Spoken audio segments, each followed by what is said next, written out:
Hi guys, my name's Laura and I'm the Specky Seamstress. Welcome back to my channel. Today I'm going to talk to you about a new top pattern that's just been released that I was lucky enough to test, and it is the Sabalito top by Itch to Stitch. Now this pattern is a top for a woven fabric and it has a really lovely interesting tie detail on the front. Now, as you guys know, I've been searching for the perfect woven top for a long time, and it means that I'm really interested in the new patterns that come out because I'm interested to try lots of different styles of woven top and see which one suits me best. So I jumped at the chance to test this pattern and was really pleased that I got accepted to it.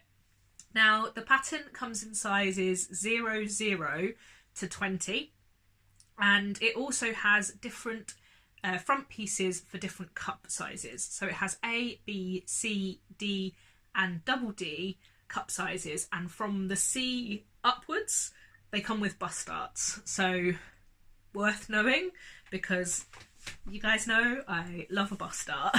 So that means that the largest bust size, I'm just looking at my computer, is the finished garment measurement. The largest size is 54 and an eighth of an inch, and the largest waist measurement is 49 and an eighth inch. That's the finished garment measurements. Recommended sizes, the largest waist is 40 and a half inches and the largest bust is 49, because it is designed to be a reasonably loose fitting top.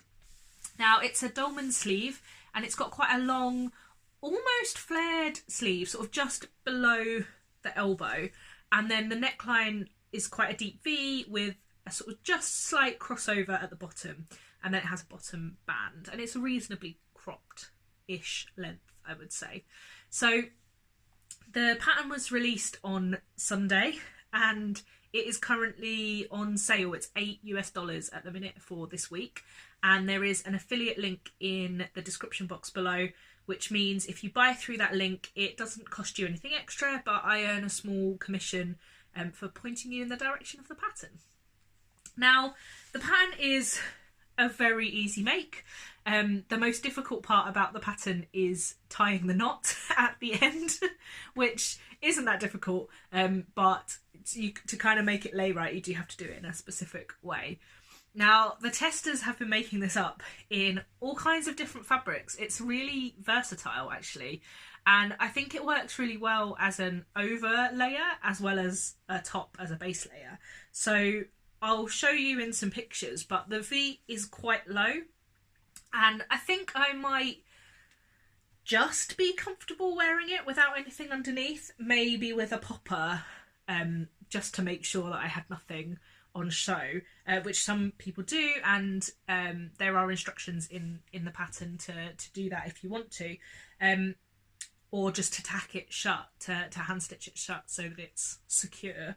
I quite like leaving it open, partly because I'm a bit sneaky and I like to tie the top in a different way. Now that might not be the case for all of the fabrics I use when I make others, but for this one I quite like having the option of tying it in a couple of different ways. So I've just left my neckline as it is on this one and I'm quite happy with that. But because there's been so many awesome tester versions, it's made me want to make more, and I'm going to be doing an African wax one, but I can't decide what fabric to use. And also I really want to make a colour blocked one. Now my intention was to make a colour blocked one today before I filmed this in order to show you guys on Tuesday when the video goes live, but I've basically been sat looking at all of my fabrics not knowing what colour block to choose. So what I'd like to do is colour block so that one half is a different colour, and then that will kind of show in the tie at the front.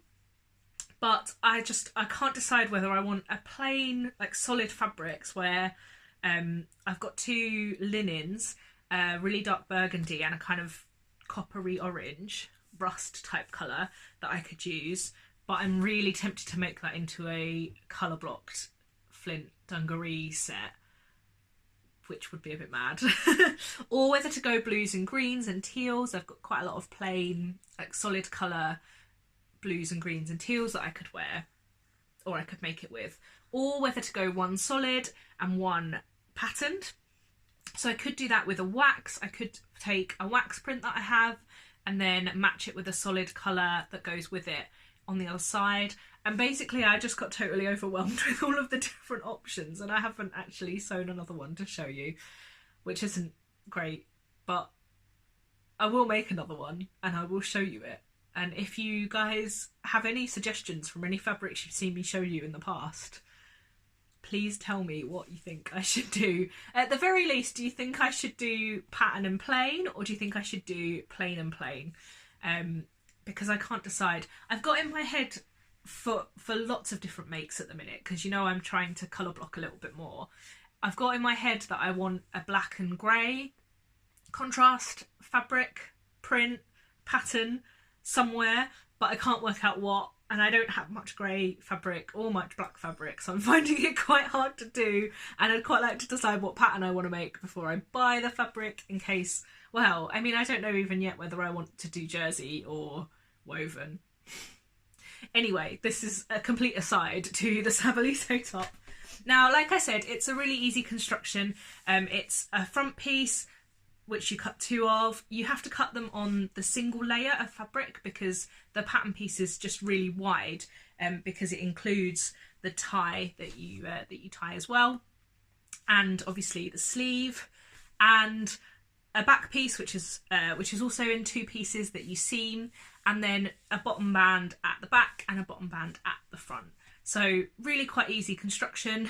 You have to take note of where to stop sewing because the knot needs a hole to be tied through, and then it comes with facings as well. Now, I am historically not the biggest lover of facings in a garment because I like bias binding and I don't like flappy facings, as we have discussed before.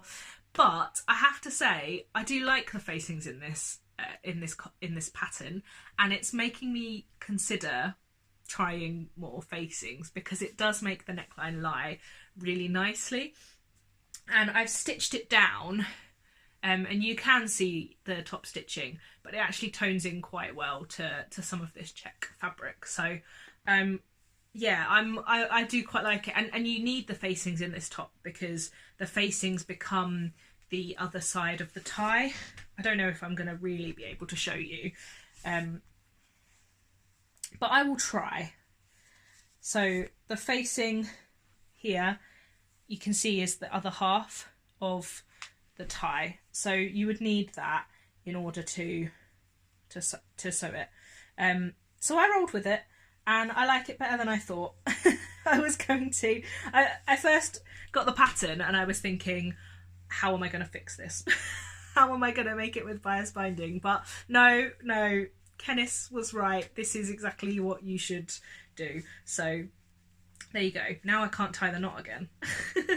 So the knot is tied with 2 knots rather than a bow, and you do have to follow the instructions in the pattern in order to get it the way that it was designed to.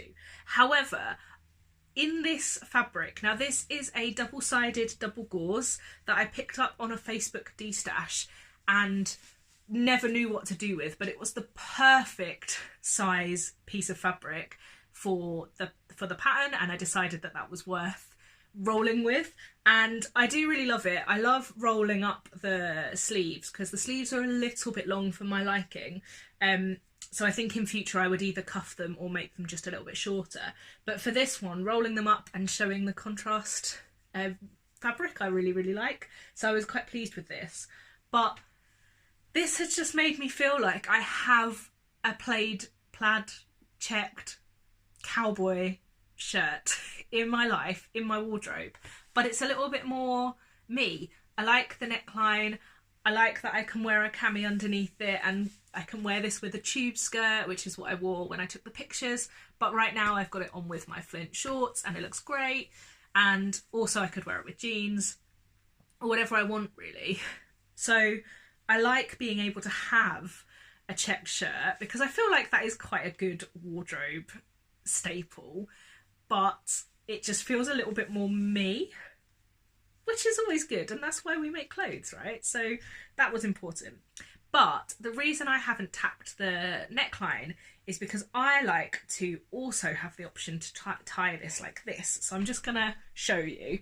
So I take all of the ties out, I go underneath here, and then underneath and over here, and then tie. And then it gives me like as if I've kind of tied up a normal shirt, and it's really loose and comfortable, but I like having that option. So I will continue with this fabric to not tack the neckline because it gives me a bit more choice. So I'm just going to sit with that untied now because I have to read the instructions again to work out. What you can do is also tack the knot in place once you've sewn it, because it is not an opening in order to get in and out of the garment. It's just the garment decoration feature. So you don't actually need to have the knot be able to be unknotted again. So once you've tied it, you can just stitch it into place if you want to make sure that it doesn't come undone and you don't have to go back to the instructions again. But like I said, I'm just being a little bit difficult. I did think about colour blocking this one actually, because the contrast fabric on the other side, I thought it might be quite a nice contrast, but then I decided against it just because I did really like the idea of a checked shirt. So I haven't with this one, but I really do want to. So you guys need to help me decide what to do with it, because I can't I can't decide. Like I said, the pattern tester versions have all been really, really lovely. The top has amazing kind of potential for breastfeeding, so it's good for breastfeeding access, and one of the testers has shared photos of her using it for breastfeeding, which is always a good positive in a pattern. And yeah, I just really like it. It's really comfy. It's one of those tops that when I first made it and put it on, I wasn't 100% sure of it, and then I took it off, I went to bed, and then when I woke up the next morning and put it on, I really, really loved it. So yeah, I'm really excited to see who else makes it. Are you guys keen? Have you made any itch to stitch patterns before?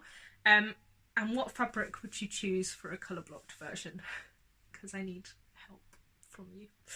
I think that Whitney from Tomcat Stitchery might be talking about this top in one of her vlogs soon, because she also was a pattern tester for this pattern, so go check out what she has to say about it as well. She's far more a technical sewer than me, so she's probably got more interesting things to say.